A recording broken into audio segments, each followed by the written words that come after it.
कहानी की शुरुआत में डीमंस इंसानों के कासल के ऊपर अटैक कर रहे होते हैं और वो काफी जल्दी इसके मेन गेट को भी तोड़ देते हैं। यही पास में हम दो बंदों को देखते हैं। वो ये कहते हैं, अरे वाह, ये तो काफी जल्दी हो गया। अगली पल ये सारे के सारे डीमंस टाउन के अंदर घुस जाते हैं और सभी को मारना शुरू कर देते हैं। ये सारा नजारा दूर से खड़े हुए एक कमांडर देख रहा होता है। तभी उसके पीछे एक बंदा आ जाता है जिसको देखकर ये समझ जाता है कि ये बंदा डीमन लॉर्ड आर्मी का ही एक कमांडर है। वो ये कहता है, तुमने सारा कुछ पहले ही देख लिया है, तो अब तुम्हारे पास बस 3 ही ऑप्शंस हैं। या तो यहाँ से भाग जाओ वरना अपने आप को मार लो, और तीसरा ऑप्शन अपनी सारी की सारी टेरिटरी को हमारे हवाले कर दो, वो भी चुपचाप। तुम्हें क्या लगता है कि मैं तुम्हारी बातों में आ जाऊंगा?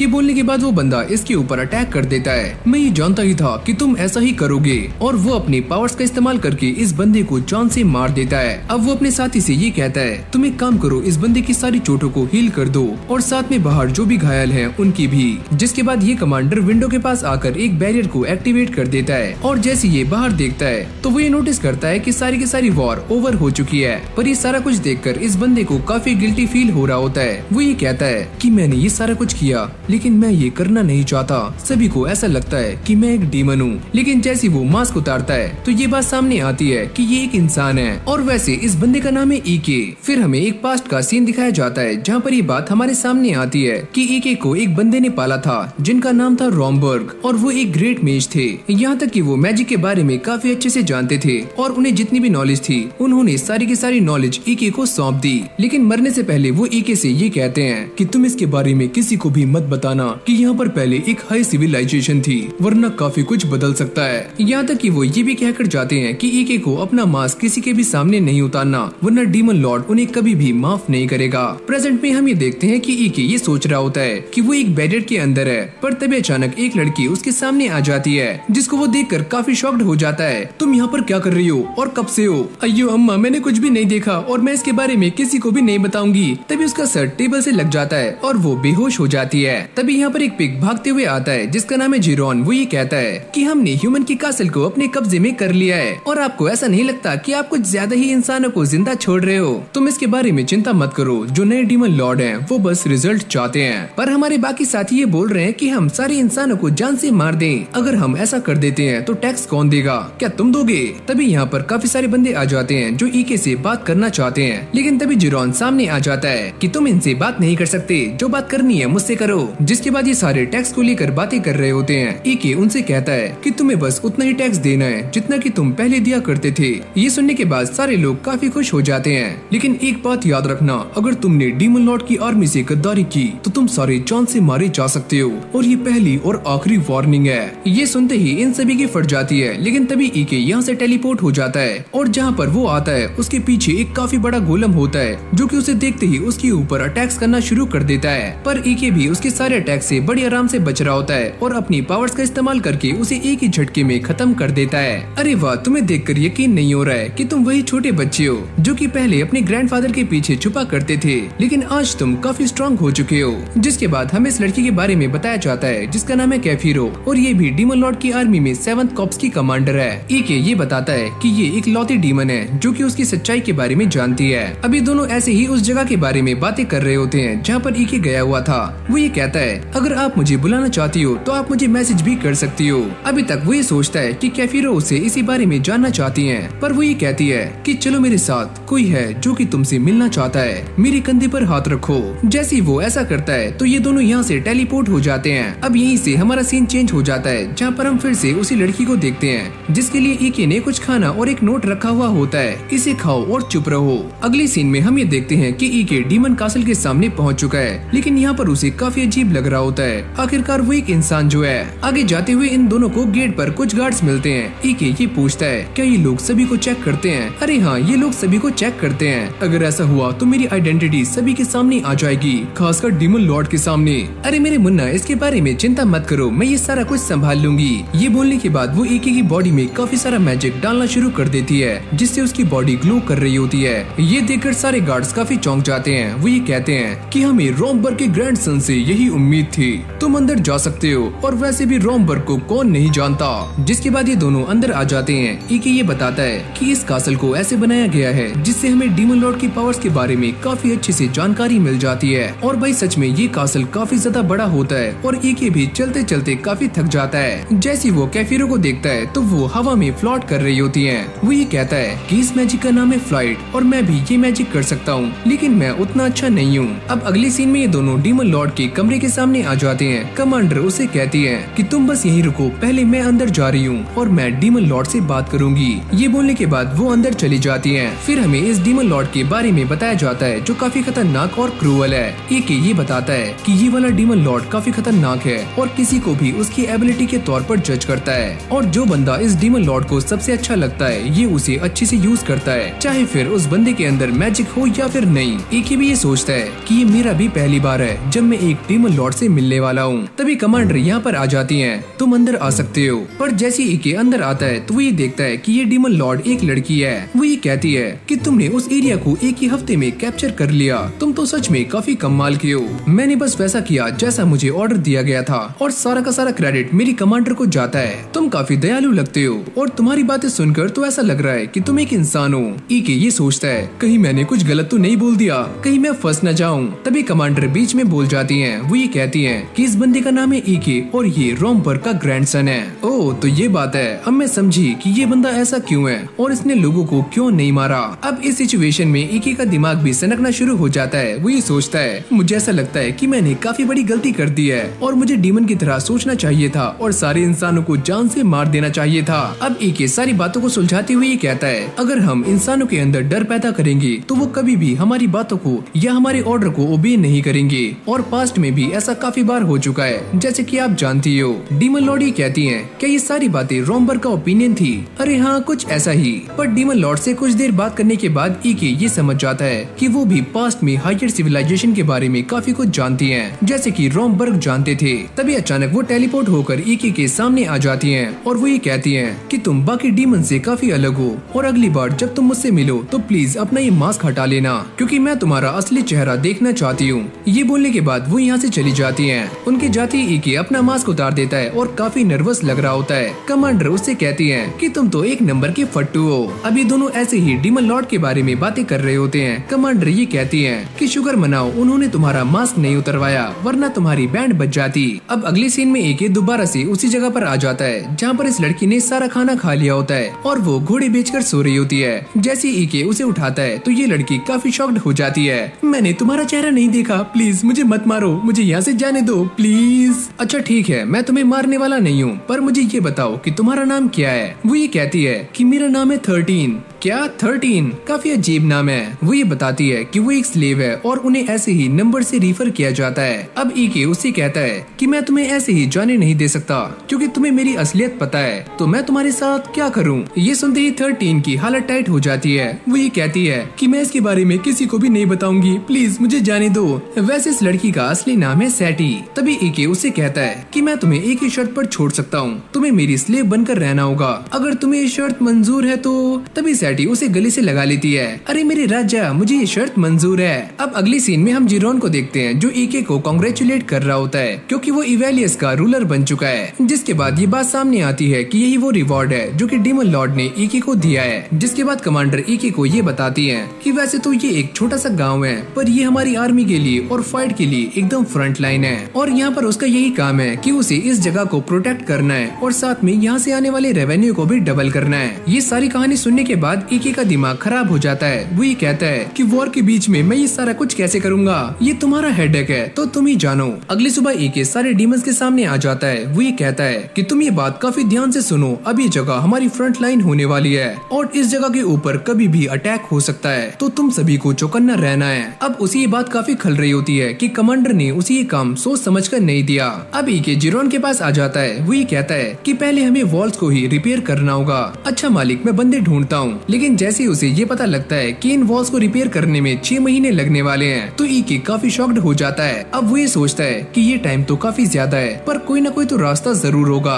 और तभी उसके दिमाग की बत्ती जल जाती है और वो ये कहता है कि हम ये सारा काम 1 महीने में ही खत्म कर सकते हैं। जिरोन ये सुनने के बाद काफी शॉक्ड हो जाता है, ये काम तो इम्पॉसिबल है। पर अगले सीन में हम ये देखते हैं कि डीमंस और ह्यूमंस दोनों ही एक साथ काम कर रहे होते हैं। जिरोन ये सोचता है कि पहली बार मैंने ह्यूमंस और डीमंस को एक साथ काम करते हुए देखा है, ईके तो काफी कमाल के हैं। यहाँ तक कि ईके ने इन सभी को काम करने के लिए सैलरी पर रखा हुआ है और इसलिए सारे जी जान लगाकर काम कर रहे हैं। जिरोन ये सोचता है कि अब मुझे पता लगा कि ये डीमन लॉर्ड आर्मी में इतने ब्रिलियंट कमांडर कैसे हैं। यहाँ पर ये सारे डीमंस एक काफी बड़े पत्थर को हिलाने का ट्राई कर रहे होते हैं, पर उनसे ये नहीं होता। तभी यहाँ पर ईके आ जाता है, जो कि अपनी मैजिक का इस्तेमाल करके इस बड़े पत्थर को एक ही झटके में चकनाचूर कर देता है, जिसको देखकर ये सारे के सारे लोग काफी चौंक जाते हैं। और भाई ये सारा कुछ देखकर जिरोन की आंखों में आंसू आ जाते हैं। अरे मालिक, आप तो सच में काफी कमाल के हो और आपको देखकर ऐसा लगता है कि आप ही अगले डीमन लॉर्ड बनने वाले हो। आई शपथ। अभी सारे के सारे डीमंस एक और जगह पर जाकर वहाँ पर कब्जा करने का ट्राई कर रहे होते हैं और यहाँ पर जो लोग हैं यानी कि इंसान, वो अपनी मैजिक का इस्तेमाल करके इन्हें रोकने का ट्राई करते हैं, पर ये डीमंस काफी स्ट्रॉन्ग हैं। मेन गेट को तोड़ने के बाद ये सारे डीमंस अंदर घुस जाते हैं और सभी को मारना शुरू कर देते हैं।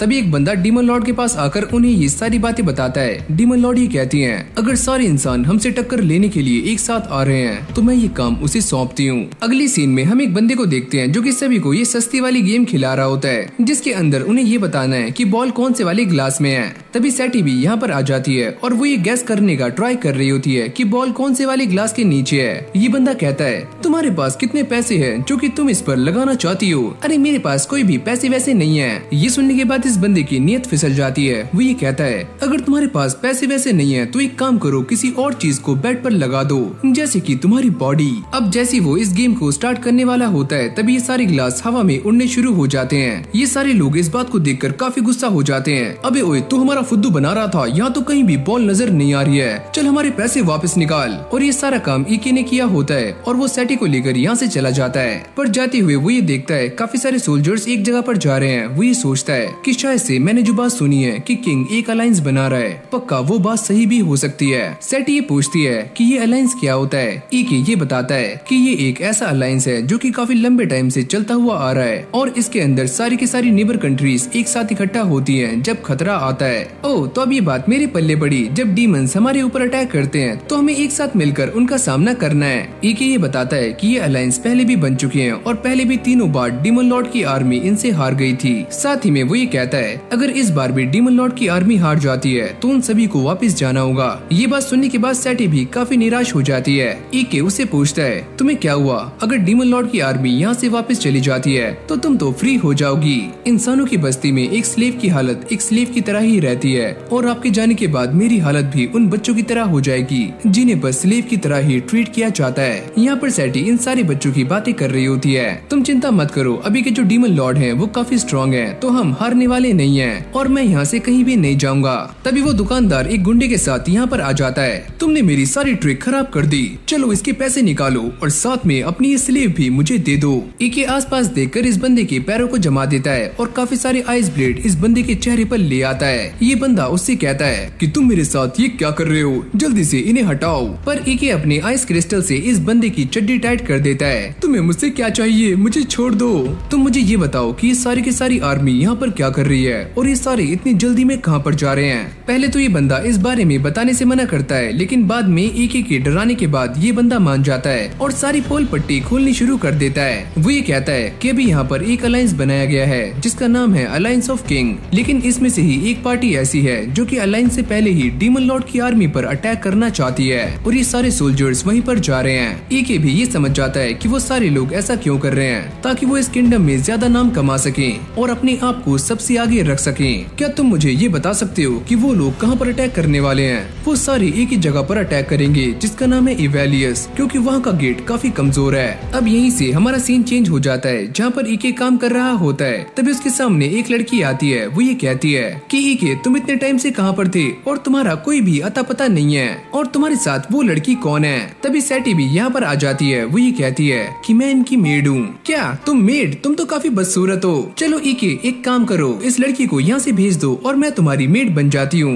ये सुनने के बाद सैटी को भी काफी गुस्सा आ जाता है। इसकी भैंस की टैंट ये कहाँ से आ गई? अब अगली सीन में हम रोज़ेरा की आर्मी को देखते हैं जो कि इवेलियस के ऊपर अटैक करने के लिए एकदम तैयार होती होते हैं उनके लीडर ये कहती है कि चलो अपने काम पर लग जाओ। पर अगली पल हम ये देखते हैं कि जमीन के अंदर से काफी सारे स्केलेटन्स बाहर निकलने शुरू हो जाते हैं। तुम सारे आगे बढ़ते रहो, ये सारे स्केलेटन्स हमारा कुछ भी बिगाड़ नहीं सकते। लेकिन अगली पल यहाँ पर और भी ज्यादा डीमंस आ जाते हैं और साथ में ये बंदा भी मारा जाता है। इस फाइट को देखकर ऐसा लगता है कि ये सारे डीमंस इन सभी के ऊपर काफी भारी पड़ रहे हैं, जिसके बाद ये आर्मी रिट्रीट कर लेती है। जीरोन इसको देखकर ये कहता है इस व्हाइट नाइट ने काफी अच्छा काम किया, पर अच्छा ही है कि ये सारे लोग वापस जा रहे हैं। वो ये कहता है कि ये सारा कुछ इसलिए हो पाया क्योंकि आप हमारे साथ हो।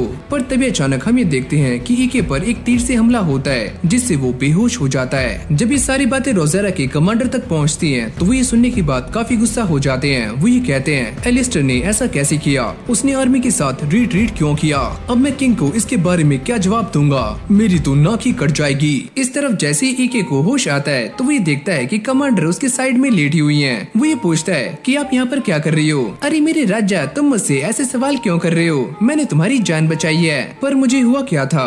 कमांडर ये बताती है कि जब तुम्हें वो एरो लगा तो तुम बेहोश हो गए थे और मैंने तुम्हें हील किया। अब वो ईके से ये कहती है कि इस फाइट के दौरान भी कोई इंसान मारा नहीं गया, तो अब तुम डीमन लॉर्ड को क्या जवाब दोगे। कहीं ऐसा ना हो कि उन्हें दोबारा से तुम्हारे ऊपर शक हो जाए। पर मैं एक ऐसा तरीका ढूंढ रहा हूँ जिससे इंसान और डीमंस एक साथ रह पाए और वो कभी भी अलग ना हो। कमांडर उसे ये कहती है एक काम करो, तुम यहाँ पर रुककर आराम करो क्योंकि तुम एक इंसान हो, ना कि हमारी तरह एक डीमन। अब वो इस एरो को देखकर ये सोचता है कि किसी ने मेरे ऊपर पीछे से अटैक किया, इसका मतलब तो ये है कि कोई न कोई पहले से ही कासल के अंदर मौजूद था। पर तभी अचानक वो लड़की यहाँ पर आ जाती है और ईके से चिपकना शुरू कर देती है। जैसी सैटी ये देखती है तो वो भी ईके के पास आ जाती है। ये डीमन सैटी को परेशान कर रही होती है कि तुम एक इंसान हो तो तुम ईके के इतने करीब मत आओ, और वो ईके से और भी ज्यादा चिपक जाती है। ये देखकर सैटी को भी काफी गुस्सा आ जाता है और अभी दोनों लड़कियां लड़ना शुरू कर देती हैं। तभी जीरोन यहाँ पर आ जाता है और वो इसे उठाकर सीधा बाहर फेंक देता है। तुम ये मेरे साथ क्या कर रहे हो, जल्दी दरवाजा खोलो। ये देखकर सैटी भी काफी खुश हो जाती है। तुमने काफी अच्छा काम किया। ईके अपने साथी से कहता है कि तुम मेरा एक काम करो, मुझे उस सोल्जर के बारे में पता लगाना है जिसने मेरे ऊपर अटैक किया था। तभी ईके को इस बात का पता लगता है कि जिस लड़की ने उसके ऊपर अटैक किया था यानी कि एलिस्टर, वो अभी प्रिजन में है। तो ईके उससे मिलने के लिए आ जाता है और साथ में वही डीमन लड़की भी होती है। वो ये कहती है कि आप यहाँ पर अकेले क्यों जा रहे हो, यहाँ पर खतरा भी हो सकता है, पर मुझे उस लड़की से कुछ बात करनी है। पर लिलिस उसे बार बार छेड़ रही होती है कि हम दोनों यहाँ पर अकेले हैं तो हम दोनों काफी सारी मौज मस्ती कर सकते हैं, चलो करें। ईके उसके ऊपर काफी गुस्सा हो जाता है, अगर तुम्हें मेरे साथ चलना है तो चुपचाप चलो। अब आगे जाने के बाद वो ये देखता है कि सामने कुछ गार्ड्स खड़े हुए हैं। ईके ये सोचता है कि वो आगे कैसे जाएगा, लेकिन तभी लिलिस आगे चली जाती है और वो इस गार्ड को मारकर बेहोश कर देती है। चलो अब अंदर चलते हैं। अब अंदर आने के बाद ईके ये देखता है कि ये जगह सच में काफी बड़ी है और यहाँ पर एलिस्टर को ढूंढना काफी मुश्किल होने वाला है। लेकिन तभी लिलिस एक बंदे को बेहोश कर देती है और उससे कीज ले लेती है। और जब ये दोनों टॉप फ्लोर की तरफ जा रहे होते हैं तभी अचानक उनके सामने काफी सारे गार्ड्स आ जाते हैं। लिलिस ये कहती है कि तुम बस आगे जाओ, इन सभी को मैं संभाल लूंगी। जैसे ईके यहाँ से जा रहा होता है तभी उसे चिल्लाने की आवाज आती है और जब वो पीछे मुड़कर देखता है तो लिलिस ने इन सभी की काफी गंदी हालत की होती है, यानी कि वो इन्हें काफी गंदे तरीके से मार रही है। जिसके बाद ईके उस रूम में पहुंच जाता है पर वो ये देखता है कि यहाँ पर एलिस्टर नहीं है और तभी अचानक एक लड़की उसके ऊपर अटैक कर देती है, पर ईके इससे बड़ी आराम से बच जाता है और वो बार बार ईके के ऊपर अटैक्स कर रही होती है, पर ईके उसकी एक ही कंटाप मारकर उसे नीचे गिरा देता है। अब ईके उसे गिराने के बाद उससे ये पूछता है कि मेरा बस तुमसे एक ही सवाल है कि पिछली बैटल में तुमने मुझे मारने के लिए एक असैसिन को हायर किया था। पर उसकी आवाज सुनने के बाद एलिस्टर को ऐसा लगता है कि वो एक डीमन नहीं है और वो ये पूछती है क्या सच में तुम एक डीमन हो, तुम ये कैसी बातें कर रही हो, क्या तुम्हें मेरे ऊपर शक है। तभी अचानक वो ये देखता है कि यहाँ पर कुछ गार्ड्स भागते हुए आ रहे हैं जिससे ईके का ध्यान भटक जाता है। तभी एलिस्टर उसकी गर्दन पर चाकू रख देती है। बस तुम अब ये मत कहना कि तुम एक इंसान हो, और अब से हम एलिस्टर को एलिस कहने वाले हैं। जिसके बाद यहाँ पर गार्ड्स आने शुरू हो जाते हैं। एलिस उससे कहती है कि तुम हिलना मत। हाँ ठीक है। अब वो अपनी पावर्स का इस्तेमाल करते हुए सारे टाइम को फ्रीज कर देता है जिससे ये सारे के सारे नाइट्स भी स्लो हो जाते हैं। जैसे एक नाइट उसके ऊपर पीछे से अटैक करता है तो ईके उसके अटैक से बड़ी आराम से बच जाता है। वो इसे उठाकर फेंकने वाला होता है पर ईके उसे बचा लेता है, लेकिन जिस जगह पर एलिस खड़ी हुई थी वो जगह भी टूट जाती है और जैसी वो नीचे गिरने वाली होती है तो ईके उसे आकर बचा लेता है। अब ये दोनों एक दूसरे को अपने बारे में बताते हैं। ईके ये कहता है कि मैं डीमन लॉर्ड की आर्मी का एक कमांडर हूँ और मेरा नाम है ईके। अब ईके उसे दोबारा से वही सवाल करता है क्या तुमने बैटल के दौरान मुझे मारने के लिए एक एक असेसिन को वहाँ पर भेजा था, पर एलिस उसे कुछ भी बताने से मना कर देती है। वो ये कहती है कि मैं एक नाइट हूँ तो मैं तुम्हें कुछ भी बता नहीं सकती।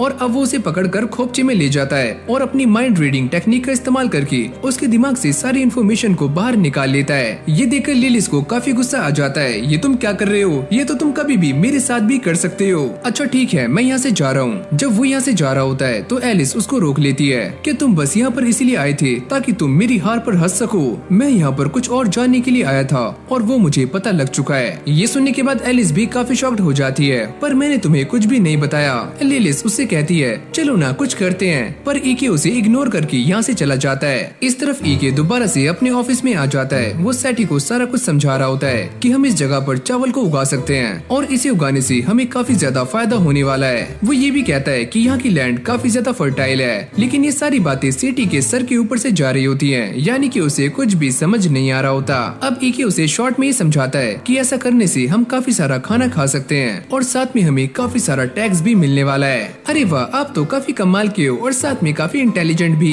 अब सैटी उससे ये पूछती है पर मैं इस बारे में नहीं जानती कि चावल को कैसे बनाते हैं। ईके उसे कहता है इस बारे में तो मुझे भी नहीं पता, लेकिन मुझे थोड़ा बहुत पता है। पहले फ्लेम को कम रखना है, फिर थोड़ा ज्यादा, और तुम ऐसे ही चावल को बना सकती हो। चलो मैं काम पर लग जाती हूँ। अब ईके अपनी सारी की सारी डीमन आर्मी के सामने आ जाता है। वो ये कहते हैं कि आपने हमें यहाँ पर क्यों बुलाया, इसके बारे में तुम्हें काफी जल्दी पता लग जाएगा। अगर मैं सारी चीजों को कंबाइन करूँ तो इससे एक बात तो साफ होती है कि वो एरो हमारे दुश्मनों का है। ईके ये समझ जाता है कि हमारी डीमन आर्मी के अंदर कोई न कोई पक्का स्पाई है। तभी वो अपनी माइंड रीडिंग टेक्निक का इस्तेमाल करता है और तभी उसे एक गॉब्लिन की आवाज आती है, क्या मैं पकड़ा गया?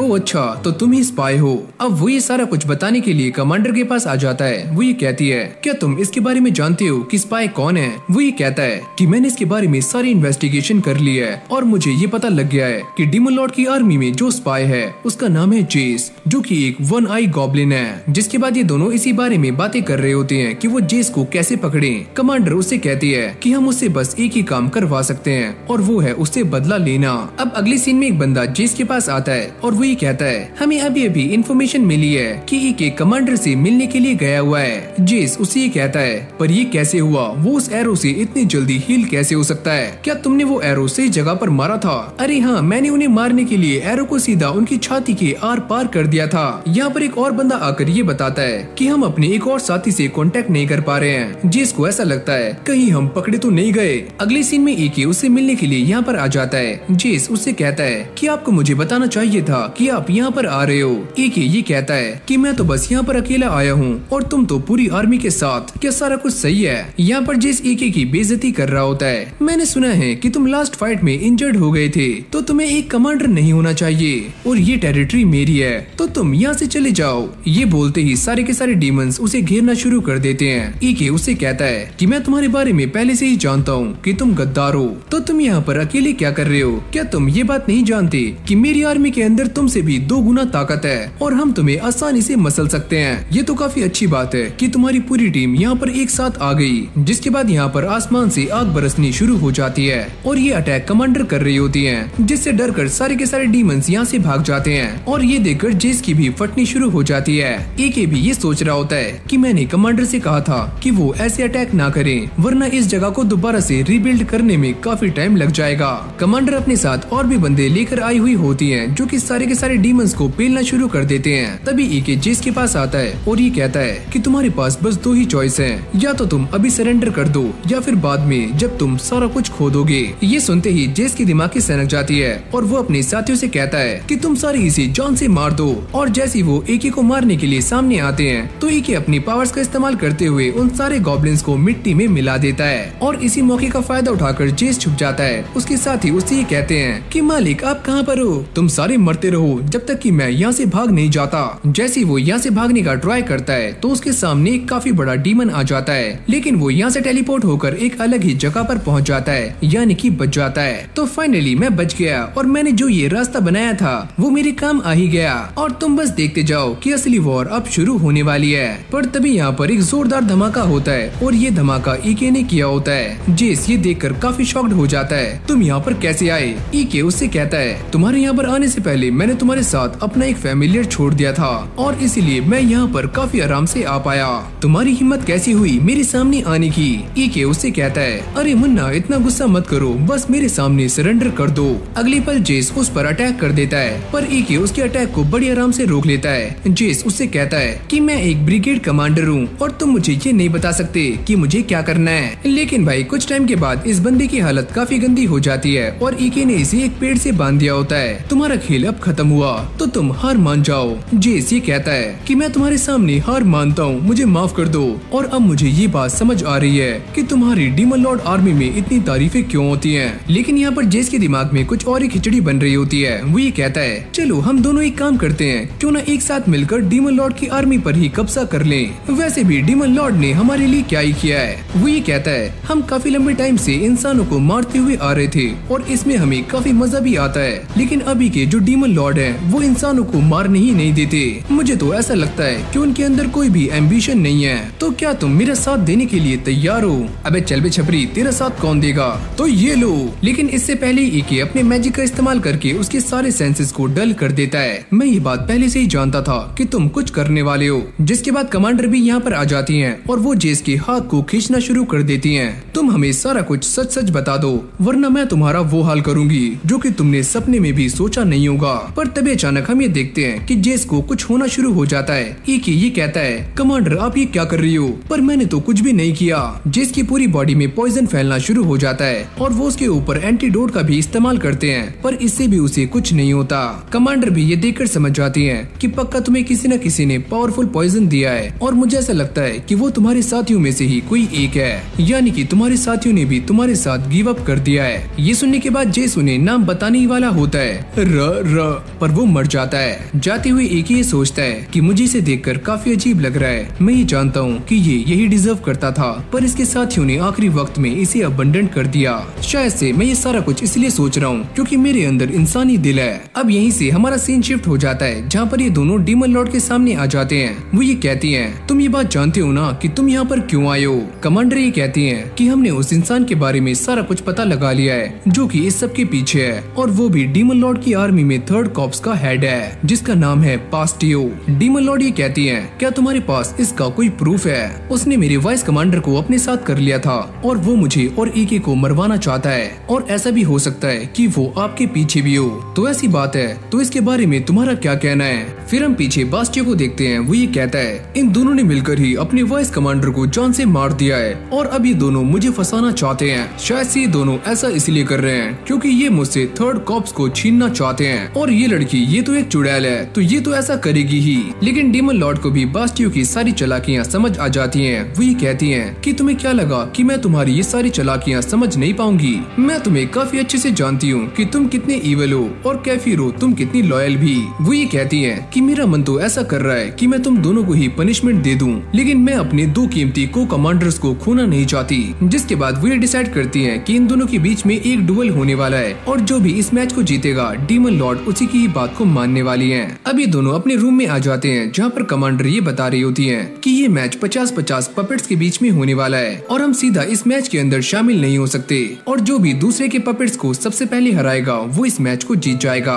एक ये कहता है कि डीमन लॉर्ड ने ये काम काफी मुश्किल कर दिया, वो सीधा ही तुम दोनों के बीच में फाइट भी तो करवा सकती थी। कमांडर ये कहती है, इसमें कुछ न कुछ तो ऐसा है जो कि डीमन लॉर्ड हमारे बीच में टेस्ट करना चाहती हैं, और इस मैच के अंदर हम अपनी जगह किसी और को भी भेज सकते हैं, और ईके तुम मेरी जगह पर जाने वाले हो, पर ये फाइट तो आपकी है तो आप मुझे क्यों भेज रही हो? मैंने बस वो तरीका चुना है जिससे कि मेरे जीतने के चांसेस काफी ज्यादा हैं। जिसके बाद ईके उस जगह को देखने के लिए आ जाता है जहाँ पर ये डुएल होने वाली है। कमांडर उससे ये कहती है कि मैं इस बात को काफी अच्छे से जानती हूँ कि तुम्हारी स्किल्स काफी अच्छी हैं और मैं अपनी जान को तुम्हारे हाथों में सौंपती हूँ। अब ईके अपने साथी के साथ में खड़ा हुआ ये सोच रहा होता है, कमांडर ने अपनी जान की जिम्मेदारी मेरे ऊपर सौंप दी है, सच में मेरे ऊपर काफी ज्यादा बर्डन है। जिरोन भी यहीं पर खड़ा हुआ होता है। वो ये कहता है कि मालिक आपको क्या हुआ? मैं बस यही सोच रहा हूँ कि मैं इस फाइट को कैसे जीतूं। अब अगले सीन में ये दोनों उन पपेट्स को देखने के लिए आ जाते हैं जिनको ये इस मैच के अंदर इस्तेमाल करने वाले हैं। एक ये बताता है कि इन सारी की सारी पपेट्स की स्ट्रेंथ एक जैसी है और यहाँ पर जो वेपन्स रखे हुए होते हैं ये उनका भी इस्तेमाल कर सकते हैं। जिरोन ये देखकर काफी खुश हो जाता है। मुझे ऐसा लगता है कि डीमन लॉर्ड काफी दयालु हैं और उन्होंने आपको वेपन्स भी दिए हैं। जिसके बाद ईके अपने ऑफिस में आ जाता है। तभी सेठी उसके लिए चाय लेकर आती है। ईके उससे पूछता है, तुम्हें क्या लगता है कि एक बैटल में जीतने का सही तरीका क्या हो सकता है? वो ये कहती है कि मुझे फाइट करना बिल्कुल भी पसंद नहीं है और मैं ये ट्राई करूंगी कि मैं बातचीत से सारा मामला सुलझा लूं। हाँ, मैं भी इस बात से एग्री करता हूँ, पर इस दुनिया में ऐसे काफी सारे लोग हैं जो कि बिना फाइट किए फैसला नहीं कर सकते।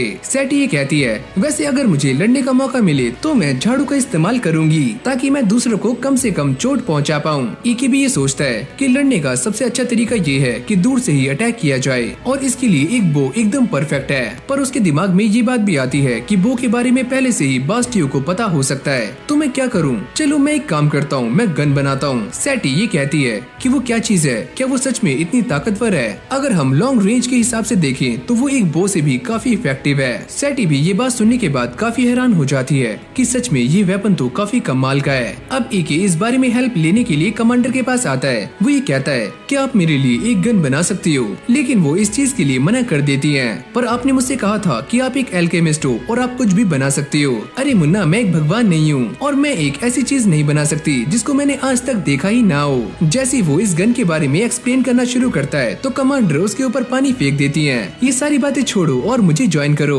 अब एक बंदा बास्टियो के पास आकर उसे ये बताता है कि हमें ये पता लगा है कि कैफिरो इस फाइट में हिस्सा नहीं लेंगी, वो अपनी जगह पर ईके को भेजने वाली हैं। मुझे तो ऐसा लगता है कि वो डर चुकी हैं। बेवकूफ, वो 7th कॉर्प्स की कमांडर है, उसके पास पक्का कोई न कोई और प्लान होगा।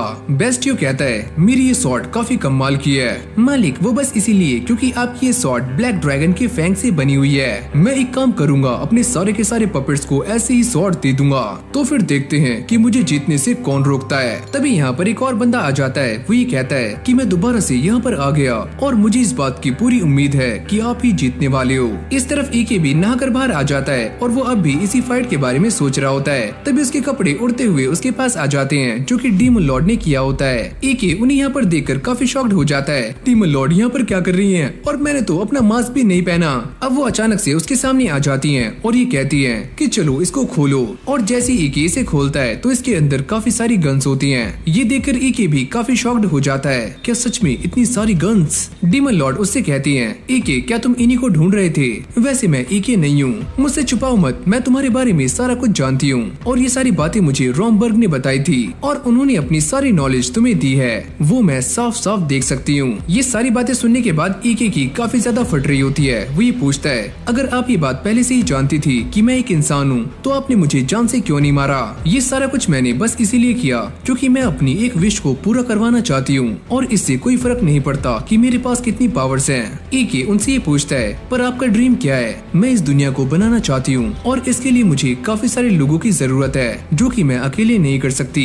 ईके उनसे कहता है कि जैसा आप चाहती हो वैसा ही होगा और मैं आपको सर्व करने के लिए तैयार हूँ। अब यहीं से हमारा सीन शिफ्ट हो जाता है जहाँ पर कैफिरो इन गन्स के लिए बुलेट बना रही होती हैं। ईके उनसे कहता है, इनका साइज थोड़ा बड़ा है, इन्हें छोटा करो ताकि ये गन्स के अंदर आसानी से फिट हो पाएं। जिसके बाद ये सारे गन्स को टेस्ट कर रहे होते हैं जिससे यहाँ पर एक काफी तेज धमाका होता है जिसको देखकर ये सारे लोग काफी चौंक जाते हैं। कमांडर ये कहती है, क्या ये तुमने किया? क्योंकि मैंने कोई भी मैजिक यहाँ पर सेंस नहीं किया है। तभी यहाँ पर एक लड़की आ जाती है। वो ये कहती है कि आपने हमसे जैसा कहा था वो हमने बना दिया है। अब ईके इन सभी को ये समझाता है कि इन सारी चीजों को मिलाने के बाद एक गन पाउडर बनता है और उससे ही ये धमाका हुआ। जिसके बाद ईके इस लड़की को 500 बुलेट्स और बनाने का ऑर्डर दे देता है। कैफिरो भी ये काम करने से मना कर रही होती है। मैं ऐसा काम नहीं करती क्योंकि इससे मेरी स्किन खराब हो जाती है, ये काम तो काफी डिटेलिंग का है। जिरोन भी ये कहता है कि मैं भी तुम्हारी हेल्प करूंगा। नहीं नहीं, तुम रहने दो। यहाँ पर ये सारे के सारे डीमंस इस डुएल को देखने के लिए काफी एक्साइटेड हो रहे होते हैं। बास्टियो ये कहता है, क्या तुम्हारे पास बस यही शील्ड है जिससे कि तुम लड़ने वाले हो? और कैफिरो कहाँ पर है? क्या वो कोई और प्लान बना रही है? ईके ये देखता है कि बास्टियो की आर्मी काफी स्ट्रॉन्ग लग रही होती है और उन सभी के पास काफी खतरनाक वेपन्स हैं और वो स्वॉर्ड भी। अब ये दोनों एक दूसरे के आमने सामने आ जाते हैं। बास्टियो उससे ये कहता है, तुमने मेरी टीम का आर्मर तो देख ही लिया, ये काफी स्ट्रॉन्ग है और इसे तुम किसी भी चीज से तोड़ नहीं सकते। बास्टियो ये कहता है कि वो जो मटेरियल यूज कर रहा है उसे वो डीमन लॉर्ड ने दिया है। ये सुनने के बाद ईके भी काफी शॉक्ड हो जाता है। उसे ऐसा लगता है कि डीमन लॉर्ड बास्टियो की हेल्प कर रही हैं। अगली पल ये डुएल स्टार्ट हो जाता है जहाँ पर बास्टियो की आर्मी इन सभी के ऊपर एरो से अटैक कर रही होती है। ईके की आर्मी उन्हें रोकने का ट्राई करती है पर ये उन्हें लग जाते हैं। देखते ही देखते बास्टियो के पपेट्स ईके के ऊपर भारी पड़ने शुरू हो जाते हैं और उसके काफी सारे पपेट्स को जान से मार देते हैं। ये देखकर बास्टियो कहता है, क्या हुआ मुन्ना, सारी हेकड़ी निकल गई क्या? फिर देखते देखते सारे लोग ईके की आर्मी की बेइज्जती करना शुरू कर देते हैं। तुम एक नंबर के बुज़दिल हो, अरे वापस अटैक तो करो, क्या हुआ, हार गए क्या? पर तभी यहाँ पर एक गन शॉट की आवाज आती जाती है, जिससे बास्टियो का एक पपेट मर जाता है। ये देखकर सारे लोग हैरान हो जाते हैं कि आखिरकार ये क्या चीज है। ईके उनसे कहता है कि तुम सारे खड़े हो जाओ और उनके ऊपर अटैक्स करना शुरू करो। फिर देखते ही देखते बास्टियो के सारे पपेट्स की लंका लग जाती है और वो एक एक करके धाराशाही हो रहे होते हैं। डीमन लॉर्ड भी ये सारा कुछ बड़ी गौर से देख रही होती है। बास्टियो ये कहता है, आखिरकार ये क्या चीज है, ये किस चीज का इस्तेमाल कर रहे हैं। फिर कुछ टाइम के बाद हम ये देखते हैं कि बास्टियो के सारे पपेट्स मारे जाते हैं और ईके इस फाइट को जीत जाता है। तभी डीमन लॉर्ड बास्टियो के सामने आती है। वो ये कहती है, तुम्हारे सामने दो चॉइसेस है, या तो मैं तुम्हें जान से मार दूं या तुम खुद अपने आप ही मारे जाओ, जो कि तुम्हारे लिए काफी ऑनर की बात होगी। आप मुझे मारना तो चाहती हो, पर मैं एक तीसरा ऑप्शन चूज करने वाला हूँ। तभी उसका एक साथी डीमन लॉर्ड के ऊपर एक एरो से अटैक करता है, पर वो उसे पकड़ लेती है और अगले पल यहाँ पर एक जोरदार धमाका होता है और ये सारे उसकी चपेट में आ जाते हैं। जिसके बाद यहाँ पर स्केलेटन्स की पूरी आर्मी आ जाती है। बास्टियो ये कहता है कि तुम सारे अब मरने वाले हो और मैं बनूंगा अगला डीमन लॉर्ड। जिसके बाद बास्टियो की स्केलेटन आर्मी सारे के सारे डीमंस को मारना शुरू कर देती है। बास्टियो ये कहता है कि अब से ये पूरी दुनिया मेरी हुई और तुम सारे मेरे सामने झुक जाओ। ये सुनने के बाद बास्टियो की आर्मी और भी गंदे तरीके से डीमंस को मारना शुरू कर देती है। वो ये कहता है, ये सारा कुछ देखने के बाद तुम्हें तो समझ आ गया होगा कि अब ये डीमन लॉर्ड आर्मी मेरी होने वाली है। अब वो ईके के सामने एक ऑफर रखता है कि ईके उसे ज्वाइन कर ले, पर ईके इस बात से मना कर देता है। मुझे लगा था कि तुम काफी समझदार हो, पर तुम तो बेवकूफ हो। जिसके बाद ईके उसे लड़ने के लिए तैयार हो जाता है। अब बास्टियो के सारे स्केलेटन्स ईके के ऊपर अटैक करने के लिए आगे आ जाते हैं, पर ईके अपनी मैजिक का इस्तेमाल करके इन सभी को मारना शुरू कर देता है और वो ये काम काफी आराम से कर रहा होता है। हवा में आने के बाद वो एक और स्पेल को कास्ट करता है, जिससे ये सारे स्केलेटन्स मारे जाते हैं और अब वो काफी तेजी से बास्टियो के सामने आ जाता है और उसके चेहरे पर एक जोरदार ब्लास्ट करता है। लेकिन जब ये सारा धुआं छट जाता है तो बास्टियो का सर ईके के पास आता है। अभी ये लड़ाई खत्म नहीं हुई है। तभी अचानक से उसकी बॉडी ईके के पीछे आ जाती है, पर ईके उसके अटैक से बच जाता है। बास्टियो ये कहता है कि शायद से तुम ये बात नहीं जानते कि मैं एक डलहन हूँ और मेरी ये सारी की सारी आर्मी स्केलेटन आर्मी है जो कि मर नहीं सकती। ईके अब टाइम को फ्रीज कर देता है और वो सारे के सारे स्केलेटन्स को मारना शुरू करता है। लेकिन अब भी ये स्केलेटन्स काफी ज्यादा हैं और उसके ऊपर अटैक करने के लिए सामने से आ रहे होते हैं। बास्टियो भी दोबारा से रिकवर हो जाता है। वो ये कहता है कि मेरी ये जो आर्मी है वो इनफाइनाइट है और ये तुम्हें जान से मार देगी। तुमने पहले काफी बड़ी गलती कर दी, तुम्हें मेरा साथ देना चाहिए था। अब उसका एक साथी ईके पर एक एरो से अटैक करता है, पर ईके इससे काफी आराम से बच जाता है। बास्टियो ये कहता है, अरे वाह, तुम तो काफी चालाक निकले और अब मुझे समझ आया कि तुम डीमन लॉर्ड की आर्मी के कमांडर क्यों हो। अब ईके भी ये सोच रहा होता है कि ये सारे अनडेड हैं, तो मैं इन्हें मारने के लिए कौन से मैजिक का इस्तेमाल करूं। जैसे वो दोबारा से इस पर अटैक करते हैं तो ईके एक ऐसे मैजिक का इस्तेमाल करता है जिससे ये सारे के सारे स्केलेटन्स वैनिश हो जाते हैं। ये बंदा दोबारा से ईके पर अटैक करने वाला होता है, पर कैफीरो उसको रोक लेती है। यहाँ तक कि लिलिस ने भी इस तरफ मोर्चा संभाल लिया होता है और वो बास्टियो के सारे साथियों को एक एक करके मार रही होती है। कैफीरो भी नीचे आने के बाद ये कहती है कि हमने बाहर के सारे डीमंस को खत्म कर दिया है। बास्टियो की ये सुनने के बाद काफी ज्यादा फट जाती है। तभी डीमन लॉर्ड भी यहाँ पर आ जाती है। बास्टियो उन्हें देखकर काफी शॉक्ड हो जाता है। डीमन लॉर्ड उससे कहती है, मैं तुम्हें एक और मौका दे रही हूँ, चलो इसके साथ फाइट करो। अगर तुम इस फाइट को जीत जाते हो तो मैं तुम्हें जिंदा छोड़ दूंगी। जिसके बाद इन दोनों के बीच में दोबारा से फाइट स्टार्ट हो जाती है। बास्टियो उसके ऊपर एक जोरदार अटैक करता है। ईके उसे बचने के लिए एक बैरियर का इस्तेमाल करता है, पर ये अटैक काफी खतरनाक था, जिससे ये बैरियर भी टूट जाता है। बास्टियो उसके ऊपर एक और अटैक करने का ट्राई करता है, पर ईके उसके ऊपर वही अटैक करता है जो काफी खतरनाक है और इसके अंदर से येलो लाइट निकल रही होती है, जिसको देखकर कैफीरो भी ये समझ जाती है कि ये एक व्हाइट मैजिक है, पर ईके इसका कब से इस्तेमाल कर रहा है। वो अटैक बास्टियो को लग जाता है और अब वो काफी गुस्से में आकर ईके पर अटैक करने के लिए आगे जा रहा होता है। लेकिन यहीं से हमारा सीन चेंज हो जाता है, जहाँ पर हमें रॉम्बर को दिखाया जाता है। वो ईके से ये कहते हैं कि तुम यहाँ पर क्या कर रहे हो। अरे दादाजी कुछ भी नहीं, तो चलो तुम्हारी स्टडी का टाइम हो चुका है। जिसके बाद वो मैजिक प्रैक्टिस करने में लग जाता है। अब बाहर आने के बाद ये दोनों व्हाइट मैजिक को लेकर बातें कर रहे होते हैं। रॉम्बर्ग उससे कहते हैं कि तुम्हें बस कर्सेस को ही स्टडी करना है, क्योंकि डीमंस के लिए व्हाइट मैजिक करना काफी मुश्किल है, जो कि तुम्हारे दिल से आता है। यहाँ तक कि वो ये भी कहते हैं कि जिन लोगों के पास व्हाइट मैजिक होता है वो डीमंस के लिए काफी खतरनाक है। वो ईके से इस बात के लिए भी मना करते हैं, अगर तुम व्हाइट मैजिक सीखते हो तो इसके बारे में किसी को भी मत बताना।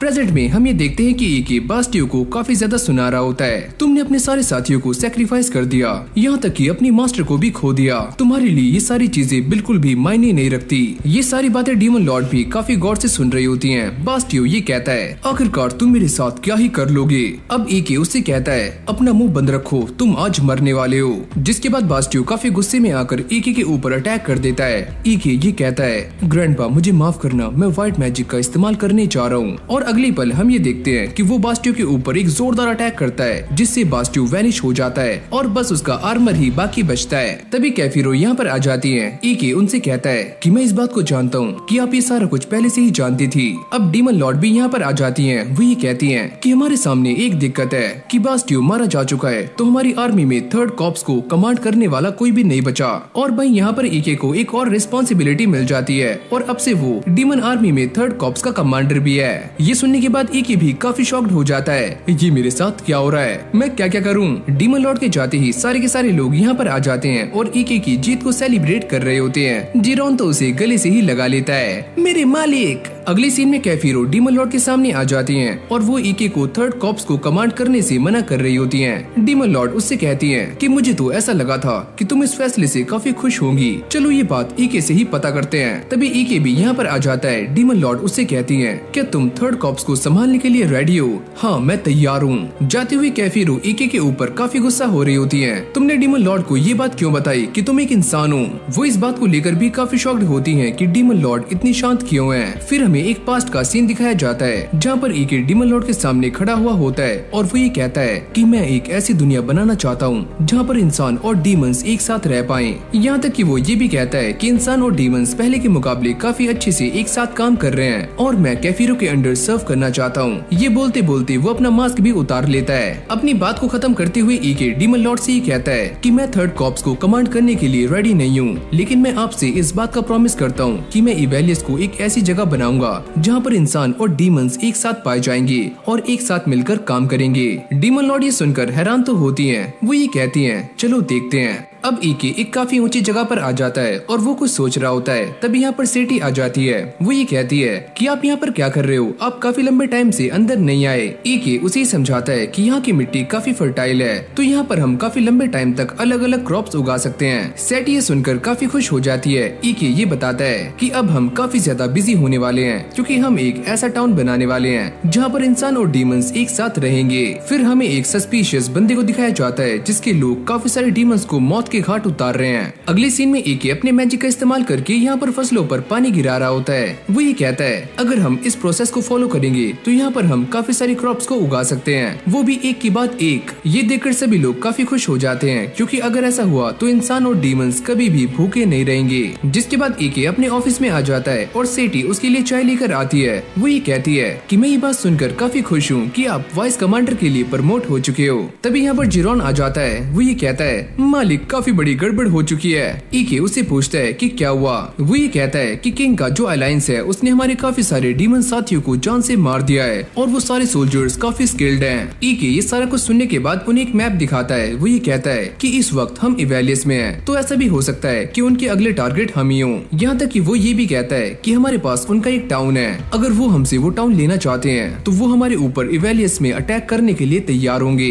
इन सभी को इस बात की चिंता हो रही होती है कि डीमन 1 वर्सेस 1 में काफी स्ट्रॉन्ग होते हैं, पर इतने सारे इंसानों के सामने वो पानी कम चाय हैं, यानी कि हार भी सकते हैं। ईके ये कहता है अगर हम सारे हार गए तो हम सभी को दोबारा से डीमन कासल के अंदर जाना होगा और अगर ऐसा हुआ तो मेरा सपना चकनाचूर हो जाएगा, जहाँ पर मैं इवेलियस को एक ऐसी जगह बनाना चाहता हूँ जहाँ पर इंसान और डीमंस एक साथ रहने वाले हैं। फिर हमें दोबारा से उसी लड़की को दिखाया जाता है जो कि इस गन को शूट कर रही होती है। वो ये कहती है कि इस गन को एक बार इस्तेमाल करने के बाद ये गन पूरी तरह से तबाह हो जाती है। कैफिरो भी ये सोचती है कि वो इन्हें ज्यादा बेटर कैसे बना सकते हैं। ईके भी ये कहता है कि अगर हम उन इंसानों की अलायंस से लड़ने वाले हैं तो हमें कुछ ऐसे वेपन्स चाहिए जो कि सारे लोग आसानी से इस्तेमाल कर पाएं। वो लड़की ये कहती है कि हमें इनका मास प्रोडक्शन करने में काफी दिक्कतें आ रही हैं और हमें कुछ ऐसे लोग चाहिए जो कि मेटल का काम करने में काफी माहिर हों। कैफिरो ये कहती है कि ये काम तो बस एक ही लोग कर सकते हैं और वो है ड्वार्फ्स, लेकिन वो एक फाइट के बाद काफी अलग अलग हो चुके हैं और उन्हें ढूंढना काफी मुश्किल है और हमें काफी सारे डॉट्स लगने वाले हैं। इसका बस पास एक ही तरीका है, अगर हम डॉर्फ के किंग को अपने पास ला पाए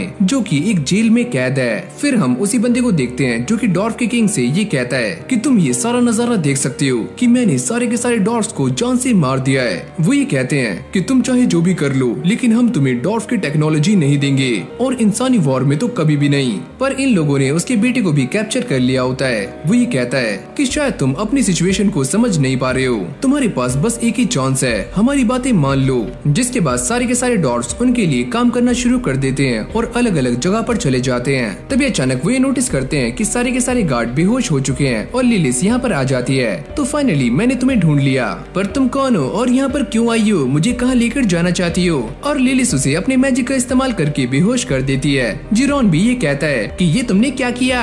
अभी दोनों डॉर्फ किंग को लेकर आगे जा रहे होते हैं, तभी उनके सामने दो सोल्जर्स आ जाते हैं और लिलिस अपने मैजिक का इस्तेमाल करके इन सभी को भी बेहोश कर देती है। एक सोल्जर जिरोन के ऊपर भी अटैक करता है। अबे ओए पीछे हो। अब वो जैसे तैसे करके यहाँ से बाहर आ जाते हैं, पर वो ये देखकर काफी शॉक्ड हो जाते हैं कि उनके सामने काफी सारे सोल्जर्स खड़े हुए हैं, यानी कि वो चारों तरफ से घिर चुके हैं। ऊपर खड़े हुए एके भी इन सारी चीजों को देख रहा होता है। तभी लिलिस अपने मैजिक का इस्तेमाल करके इन सभी सोल्जर्स को बेहोश करने लग जाती है। अब ये दोनों बाकी के सोल्जर से बचकर भाग रहे होते हैं। जिरोन ये कहता है कि यहाँ पर इतने सारे सोल्जर्स क्यों हैं? एके भी ये सोचता है कि मैंने इन सभी से मना किया था कि इन सभी का ध्यान अपनी तरफ मत करना, लेकिन ये बेवकूफ तो काफी गड़बड़ कर रहे हैं। भागते भागते जिरोन की भी काफी ज्यादा फट जाती है। तभी यहाँ पर जमीन के अंदर से काफी बड़े बड़े पत्थर निकलने शुरू हो जाते हैं जो कि इन सोल्जर्स का रास्ता रोक लेते हैं और ईके उनके सामने आ जाता है। तुमने काफी अच्छा काम किया। जिरोन किंग को उठाकर काफी ज्यादा थक जाता है तो वो उन्हें गोल गोल घुमाना शुरू कर देता है। खा भाई चक्री, खा भाई चक्री। अरे रुक जाओ। अगली सीन में किंग को होश आ जाता है और वो ईके के सामने खड़े होते हैं। तुम मुझे यहाँ पर लेकर क्यों आए हो? ईके उन्हें वो गन दिखाता है और ये कहता है क्या तुम ऐसी और भी बना सकते हो? वो ये कहते हैं कि मैं इसे बना तो सकता हूँ, पर ये थोड़ी सी कॉम्प्लेक्स है, पर मैं तुम्हारी हेल्प क्यों करूँ? तुम हमें वैसे यूज करना चाहते हो जैसे कि इंसानों ने किया था, तो मैं तुम्हें ये बनाने से मना करता हूँ। ईके उन्हें समझाता है कि उसके इरादे ऐसे नहीं है, वो तो इंसानों और डीमंस के बीच में दोस्ती बढ़ाना चाहता है। चलो मेरे साथ आओ। वो उन्हें लेकर शहर में आ जाता है। किंग भी ये देखकर काफी शॉक्ड हो जाते हैं कि इंसान और डीमंस एक साथ काम कर रहे हैं, पर किंग ये कहते हैं कि इंसानों ने हमारे साथ काफी बुरा किया है और अगर मैं तुम्हारी हेल्प करता हूँ तो इससे इनडायरेक्टली इंसानों की ही हेल्प होने वाली है, तो मैं तुम्हारी हेल्प क्यों करूँ? जिसके बाद ईके उनके सामने एक ऑफर रखता है, अगर तुम इन गन्स को ज्यादा से ज्यादा बनाओगे तो मैं डीमन लॉर्ड से कहकर तुम्हारे डॉर्फ किंगडम को दोबारा से रीबिल्ड करवा सकता हूँ। ये बकवास करना बंद करो। शायद तुम ये नहीं जानते कि ये किंगडम को बनाने में कितनी मेहनत लगती है और मेरे साथ कोई भी नहीं है, यहाँ तक कि मैंने अपनी फैमिली को भी खो दिया है। अब ईके उन्हें लेकर एक जगह पर आ जाता है जहाँ पर सारे के सारे डॉर्फ्स काम कर रहे होते हैं, यहाँ तक कि उनका बेटा भी यहीं पर होता है। किंग भी ये सारा कुछ देखकर काफी खुश हो जाते हैं। उनका बेटा ये बताता है कि डीमंस अचानक से हमें यहाँ पर लेकर आ गए और उन्होंने हमें रहने के लिए जगह दी और साथ में काम भी और मस्त मस्त खाना भी। ईके भी उनकी ये सारी बातें काफी गौर से सुन रहा होता है। वो लड़का ये कहता है कि ईके ने हमारे किंग को बचा लिया, तो चलो दिखाते हैं कि हम डॉर्फ्स क्या कर सकते हैं, चलो लग जाओ काम पे। अब ईके उनसे ये कहता है क्या तुम मेरा साथ देने के लिए अब तैयार हो? अरे हाँ, मैं तुम्हारे एम्बिशन को पूरा करने के लिए तुम्हारे साथ हूँ। पर उसके साथ हाथ मिलाने के बाद किंग ये सोचते हैं कि भले ही ये एक डीमन है, पर इसके हाथ काफी सॉफ्ट और काफी गर्म है। अगले सीन में ईके दोबारा से अपने ऑफिस में आ जाता है जहाँ पर सेठी काम कर रही होती है। ईके उससे कहता है अगर तुम काम करके फ्री हो जाती हो तो तुम्हें आराम भी करना चाहिए, और अगर तुम्हें बुक्स पढ़ना पसंद है तो तुम वो भी कर सकती हो। हाँ, मुझे बुक्स तो पसंद है, लेकिन मुझे पढ़ना नहीं आता। चलो एक काम करते हैं, जब मैं फ्री होता हूँ तो मैं तुम्हें पढ़ना सिखा दूंगा। तभी लिलिस भी यहाँ पर आ जाती है। मालिक, जितने भी डॉट्स गुम हो चुके थे मैं उन सभी को लेकर यहाँ पर आ चुकी हूँ। काम एकदम कंप्लीट हुआ, लेकिन भाई इन दोनों के बीच में दोबारा से फाइट शुरू हो जाती है, वो भी ईके को लेकर। फिर मुसीबतों का देवता यहाँ पर भागते हुए आता है। अरे मालिक, फिर से एक दिक्कत हो चुकी है। जिसके बाद हमें ह्यूमन अलायंस के कमांडर को दिखाया जाता है और एक बंदा उनसे ये कहता है हमें इस बारे में खबर मिली है कि उन्होंने ड्वार्फ किंग को भी अपनी साइड कर लिया है। वो ये कहते हैं कि हमें इस बात से कोई फर्क नहीं पड़ता, वैसे भी वो एक बूढ़ा इंसान है, वो हमारा क्या ही उखाड़ लेगा। जिसके बाद ये सारे इवेलियस में अटैक करने के लिए तैयार हो जाते हैं। कमांडर ये कहते हैं कि हमारे पास सोल्जर्स काफी ज्यादा हैं, इसका मतलब हमारा जीतना पक्का है। फिर हम ईके और उसके साथियों को देखते हैं जो एक गुफा में जाने का ट्राई कर रहे होते हैं। जैसे ईके यहाँ पहुँच जाता है वो ये कहता है कि फाइनली हम यहाँ पर पहुँच गए। इस तरफ सारे के सारे डॉट्स काफी मेहनत कर रहे होते हैं ताकि वो फायर आर्म्स को बना सके, और जैसे ये फायर आर्म्स बन जाते हैं तो ये उन्हें चलाने की प्रैक्टिस करने लगते हैं। अब अगली सीन में ईके और सारे के सारे डीमंस एक मीटिंग कर रहे होते हैं। एक डीमन ईके से ये कहता है कि तुमने टाउन के गेट को इतनी जल्दी बिल्ड कैसे करवा लिया? क्या तुमने किसी मैजिक का इस्तेमाल किया था? ईके उससे कहता है कि मैंने सभी से शिफ्टों में काम करवाया है और सभी को काफी अच्छी दिहाड़ी मजदूरी भी दी है। अरे वाह, ये तरीका तो काफी अच्छा है, इससे सारे लोग अपनी मर्जी से काम करेंगे और काफी अच्छे से भी। तभी दीवार को तोड़ते हुए एक डीमन यहाँ पर आ जाता है। ये जगह तो सच में काफी छोटी है। ईके उसे कहता है क्योंकि ये जगह इंसानों के लिए बनी है, न कि डीमंस के लिए। तो चलो मीटिंग को शुरू करते हैं, अब मैं आ गया हूँ। जैसे इन सभी को ये पता लगता है कि ईके ने बास्टियो को हरा दिया है, वो ये कहते हैं कि हम तुम्हारी बात मानने के लिए एकदम तैयार हैं। अब ये सारे इस बात को लेकर काफी चिंता में होते हैं कि ह्यूमन आर्मी के अंदर 12,000 सोल्जर्स हैं और इनके पास सिर्फ 2,000। ये वुल्फ डीमन कहता है चलो एक काम करते हैं, उन्हें सामने से जाकर ही जान से मार देते हैं। पर ईके इस बात के लिए मना कर देता है। ईके इन सभी को समझाता है कि सामने वाले ह्यूमंस के पास मैजिक भी हो सकता है और वो हमें क्रॉस करने के लिए मैजिक का भी इस्तेमाल कर सकते हैं। ये तो हमारे लिए काफी बड़ी दिक्कत की बात है। पर ईके के पास इस चीज का भी सोल्यूशन होता है। वो ये कहता है जब वो आर्मी पूरे जोश में होगी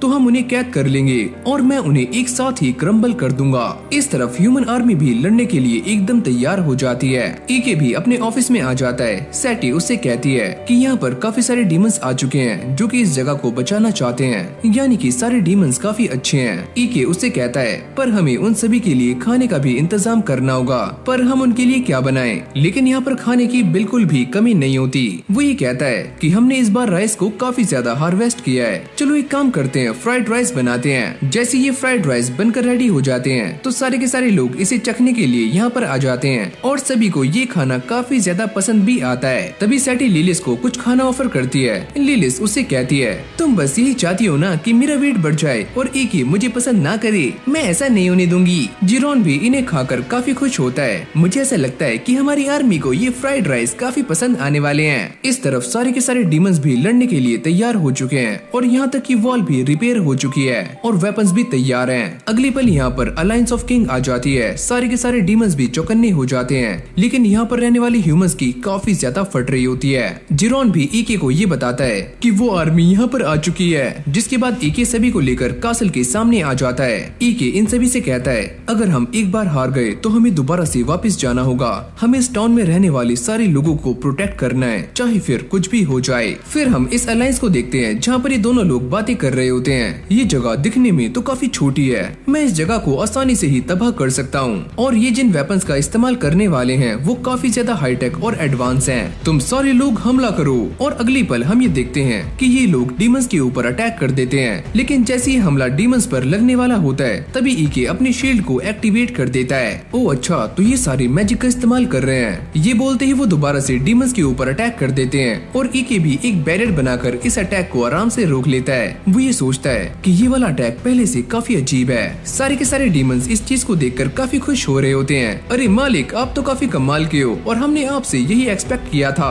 आप सबसे स्ट्रॉन्ग हो। ईके ये सोचता है कि उन सभी का अगला अटैक क्या होगा। दोबारा से वही अटैक करो। अब वो दोबारा से उन्हीं पत्थरों और एरो से डीमंस के ऊपर अटैक करते हैं। इन सभी को ऐसा लगता है कि वो ह्यूमंस काफी बेवकूफ हैं कि बार बार ईके अटैक कर रहे हैं, लेकिन तभी ईके ये सेंस करता है कि सामने से एक अलग सी रोशनी आ रही है और तभी अचानक से उसका बैरियर गायब होना शुरू हो जाता है, जिसके बाद ये सारे के सारे अटैक्स आकर सीधा डीमंस को लग जाते हैं। ईके ये देखता है कि सामने वाली आर्मी के अंदर काफी सारे मैजिशियंस हैं जो कि अपने मैजिक का इस्तेमाल कर रहे हैं। अब पहली स्क्वाड भी डीमन से लड़ने के लिए मैदान में आ जाती है। जिरोन ये कहता है कि मालिक हमें भी आगे जाना चाहिए, पर ईके उसको रोक देता है और तभी अचानक हम ये देखते हैं कि यहाँ पर काफी सारे बड़े बड़े डीमंस आ जाते हैं जो कि पत्थरों के नीचे इस पहली स्क्वाड को कुचल देते हैं। ये देखकर बाकी सोल्जर्स की फटनी शुरू हो जाती है और वो एक पल के लिए थोड़े से थम जाते हैं, जिससे ये डीमंस का शिकार बन जाते हैं। लेकिन अब भी काफी सारे सोल्जर्स बाकी हैं, जिसके बाद ये इस कासल में जाने का ट्राई करते हैं, पर डीमंस उन्हें रोकने के लिए एकदम तैनात हैं। ये फाइट देखते ही देखते काफी इंटेंस हो जाती है, जिसमें ह्यूमंस और डीमंस दोनों ही मारे जा रहे होते हैं। कमांडर ये कहते हैं मुझे ऐसा लगता है कि हम उन्हें काफी जल्दी हरा देंगे,